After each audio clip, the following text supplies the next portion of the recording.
अस्सलाम वालेकुम सर। वालेकुम सलाम। Have a seat. Thank you sir. Mr. Irfan, let me introduce yourself. Sir, my name is Muhammad Irfan. My father name is Muhammad Razak. Sir belongs to Lahore and recently I complete my master degree from Punjab University Lahore. आपकी MSc किस subject में है? Sir, I complete my master degree in physics subject. अच्छा, आप लाहौर में रहते हैं। अब मुझे बताएं कि लाहौर के कितने गेट्स हैं, उनमें से 3-4 के नाम भी बताएं। सर लाहौर के इंट्रेंस के 13 गेट्स हैं। उनमें कुछ के नाम है जिस तरह के बाटी गेट है, मोची गेट है और शाह आलम गेट है। आप पाकिस्तान आर्मी को बतौर ऑफिसर ज्वाइन करना चाह रहे हैं। अगर इसकी निस्बत आपको कोई एक अच्छी पोस्ट प्रोवाइड की जाए या आपको अच्छा ऑप्शन दिया जाए तो क्या आप उसे भी सिलेक्ट करेंगे या आपको उस पर क्या रिएक्शन है? सर अगर प्रायोरिटी लिस्ट की बात करें तो पाकिस्तान आर्मी मेरी प्रायोरिटी है। पाकिस्तान के अंदर मैं एज ए ऑफिसर जाना अपनी एक ख्वाहिश रखता हूँ। सर इसमें बहुत सी रीज़न है। नो डाउट इसका मतलब ये नहीं है कि सिविल गवर्नमेंट के अंदर अगर कोई अच्छी अपॉर्चुनिटी मिले तो उसको अवेल नहीं करना चाहिए। मेरा बताने का मकसद ये है कि अगर प्रायोरिटी की बात करें, जिस तरह हर शख्स की एक एम्बिशन होती है कि लाइफ में एक गोल होता है, एक टारगेट होता है जो इंसान ने सेट किया होता है, तो सर जो मेरा टारगेट है वो पाकिस्तान आर्मी को ज्वाइन करना है। उसकी रीज़न ये है कि मैं पाकिस्तान आर्मी के डिसिप्लिन से इंस्पायर्ड हूँ और पाकिस्तान आर्मी जो मुल्की तरक्की के लिए इकदाम कर रही है, मैं सर उससे बहुत ज़्यादा इंस्पायर्ड हूँ। तो लिहाजा मेरी फर्स्ट प्रायोरिटी होगी पाकिस्तान आर्मी, दैन उसके बाद सेकंड ऑप्शन पे मैं इन तमाम चीज़ों को रखूँगा। सर, तो मिस्टर इरफान, एज आ पाकिस्तानी आप इंटरनेशनल टूरिज़्म को कैसे प्रमोट कर सकते हैं? इस पर आपका क्या ओपिनियन है? सर अगर सबसे पहले अगर हम इस चीज़ को एनालाइज करें कि पाकिस्तान के अंदर जो बेसिक एरियाज़ कौन से जो मोस्ट टूरिज़्म वाली प्लेसेस रखते हैं, यानी कि कौन से ऐसी जो इलाका जाते हैं जो बहुत ज़्यादा फेमस है पूरी दुनिया के अंदर, ना कि सिर्फ पाकिस्तान के अंदर, तो सर हमें एक ही आंसर मिलेगा, वो नॉर्दर्न एरियाज़ हैं। उसमें हमारे पास नारान का गान आ जाता है, हमारे पास उसमें नथिया गली आ जाती है, आज़ाद कश्मीर आ जाता है, जिसे हम दुनिया के हसीन तरीन वादियों में से शुमार करते हैं। यानी कि पूरी दुनिया में लोग समझते हैं कि अगर कोई खूबसूरत वादियों में से कोई वादी है तो वो कश्मीर की वादी है। तो सर इसमें अगर हम टूरिज़्म को प्रमोट करने की बात करें तो इसमें बहुत से फैक्टर्स हैं जिसका अगर हम एडिशन करें तो हमें सर इसमें पॉजिटिव वे के ज़रिए रिस्पॉन्स मिलेगा in the form of promotion.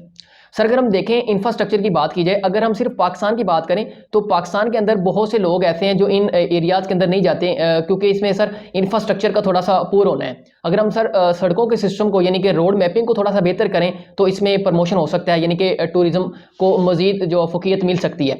अगर उसके अंदर उसके बाद बात की जाए सर, अगर हम देखें तो अब्रॉड से भी बहुत से लोग हैं, बहुत से ममालिक से लोग अपना इंटरेस्ट शो करते हैं पाकिस्तान के इन एरियाज़ को विजिट करना। अगर हम यहाँ पे सर डायरेक्ट लैंडिंग की प्लेस को अरेंज कर लिया जाए, यानी कि अगर हम यहाँ पे एयरपोर्ट का इंतज़ाम कर ले तो सर इससे भी जो हमारे पास टूरिज़्म को प्रमोट किया जा सकता है। अगर उसके बाद बात की जाए इंटरनेशनल इवेंट्स की, तो सर अगर हम पाकिस्तान के अंदर इंटरनेशनल इवेंट्स को हेल्ड करते हैं, उनका इनकाद करते हैं, तो बहुत से ममालिक से लोग आएंगे, जिससे ये पूरी दुनिया को लेसन मिलेगा कि पाकिस्तान एक सिक्योर कंट्री है, पाकिस्तान के अंदर कोई थ्रेट नहीं है। क्योंकि बहुत से ममालिक पाकिस्तान का जो नेगेटिव इमेज है पूरी दुनिया के सामने रखने की कोशिश कर रहे हैं, लेकिन उसके बरक्स पाकिस्तान आर्मी उस चीज़ को नाको चने चबवा रही है। जिस तरह हम इंडिया की बात करें या हमारे पास और भी जो हमारे जो अराउंड पे ममालिक हैं जो पाकिस्तान का नेगेटिव इमेज पूरी दुनिया के सामने शो करना चाहते हैं। सर अगर हम इंटरनेशनल इवेंट्स को पाकिस्तान के अंदर अरेंज करेंगे, इससे दूसरे ममालिक से लोग आएंगे, उसमें पाकिस्तान का पॉजिटिव इमेज सामने इमेज शो होगा, जिससे ये चीज़ ज़ाहिर होगी कि पाकिस्तान एक जो है सेफ कंट्री है। अब इसकी बात करें तो पाकिस्तान ने रिसेंटली एक सक्सेसफुल जो है ना एक इवेंट किया जिसे हम PSL का नाम देते हैं। PSL 8 की बात करें तो यहाँ पे पूरी दुनिया से जो फेमस क्रिकेटर हैं वो पाकिस्तान में आए और जाते हुए उन्होंने पाकिस्तान को एक सेफ सिटी के तौर पर शो किया और इस चीज़ का इजहार किया कि हम नेक्स्ट टाइम भी इंशाल्लाह पाकिस्तान में खेलने के लिए आएंगे। तो सर ये बहुत से ये चंद फैक्टर्स हैं जिनको अगर हम इससे मज़ीद इसको बेहतर किया जाए तो पाकिस्तान के अंदर नो डाउट सर जो है वो हम प्रमोट कर सकते हैं टूरिज़्म। चलो, तो इरफान, आपको अगर 3 ऑप्शन दिए जाएँ, इनमें एक दौलत, शोहरत और ताकत, आप इनमें से कौन सा ऑप्शन सिलेक्ट करेंगे? सर अगर मैं इन तीनों ऑप्शन में से सर जो ताकत है इसको पिक करना चाहूँगा, मैं प्रायोरिटी दूंगा सर ताकत को। अच्छा, तो आपने ताकत को सिलेक्ट किया है कि आप लोगों पर जुल्म व सितम करना चाहते हैं। आपने दौलत या शोहरत को क्यों नहीं प्रेफर किया?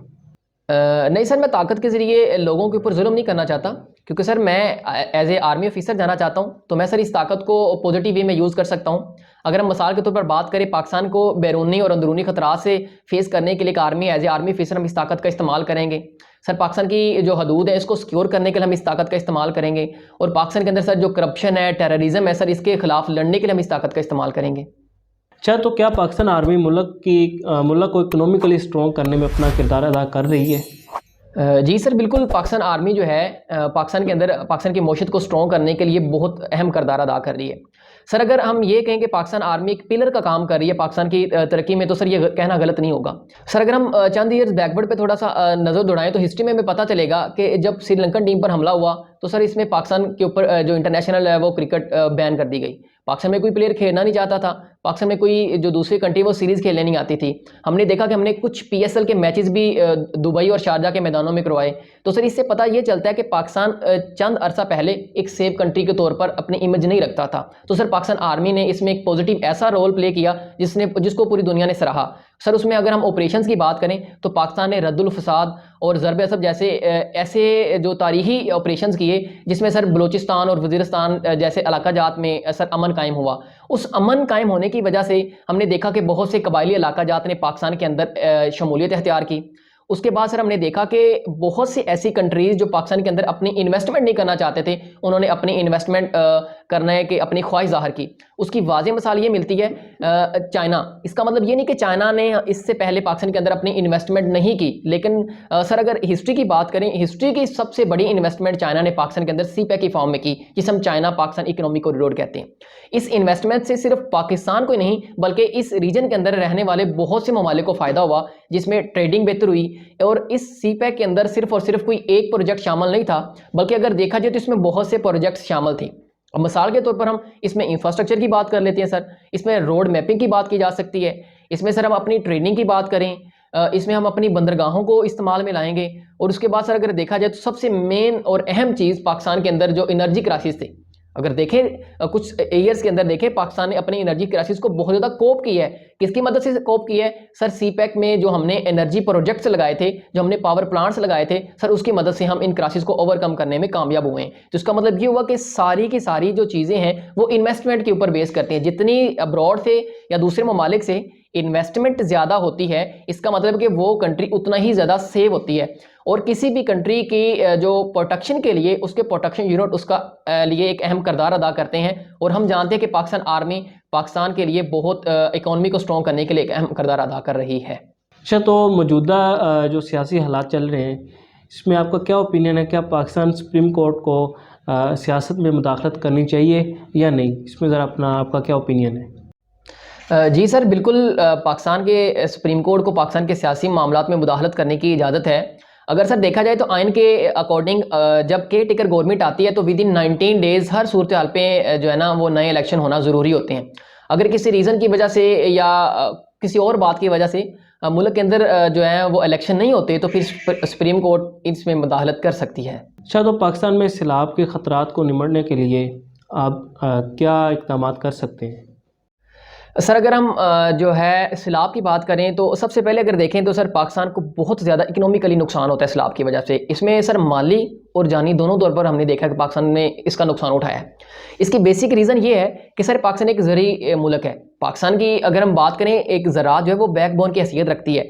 पाकिस्तान की इकोनॉमी को बूस्ट करने में ज़राअत का सबसे अहम रोल है। अगर देखें जब सैलाब आता है तो पाकिस्तान के जो इलाका जाता है जहाँ पे बहुत ज़्यादा जो है एक बड़े पैमाने के ऊपर काश्तकारी की जाती है सर, उसको जो नुकसान होता है उससे पाकिस्तान की इकॉनमी जो है वो वीक होती है। अब उससे हम दूसरे ममालिक से अपनी जो है ज़रूरियात ज़िंदगी की जो खाने पीने की अशियाँ हैं वो सर मंगवाते हैं, जिससे उसकी कॉस्ट में इजाफा होता है जो पाकिस्तान के आम आवाम के लिए वो बहुत ज़्यादा मसाइल पैदा करती है।